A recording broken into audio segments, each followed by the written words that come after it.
Maano ba ang buhay nyo sa probinsya nung dalaga ka pa? Yung buhay namin sa probinsya nung dalaga pa ako, ano, Oo. kasi mahirap lang kami. At saka nag-aaral kami dati, saka yung school namin malayo, namasahe pa kami. Baon namin dati, 15 pesos. Balikan na yun, tapos may natira sa amin 3. Tapos pagdating ng pag-uwi ko, gabi na kasi alas 7 kasi nga may CAT kami. Tapos pag Sabado at Linggo, lalaba ako, nanguha ng kahoy, tapos nagigib ng tubig. Tapos yung mama ko, titinda ng gulay. Tapos yung tatay ko din nagtatrabaho malayo sa piggery. Tapos, nakatapos naman kami lahat ng high school.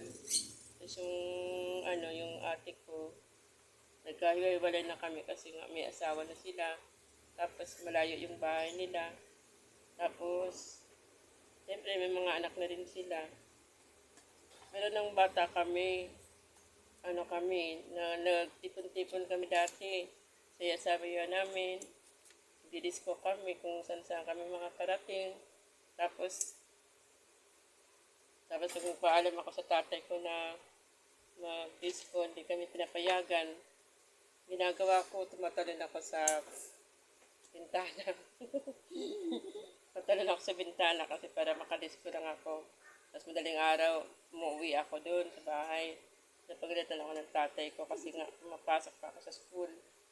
Iba daw makatulog ako. Ganun. Malayo ang namin. Tapos nihika ako minsan. Tapos yung mama ko, masipag yung mama ko dati. Pasok, magtitinda siya ng gulay kasi marami kaming gulay dati. Siya, kailangan makapasok kami kasi baon namin, tamasahin namin papunta sa school. Pag uwi,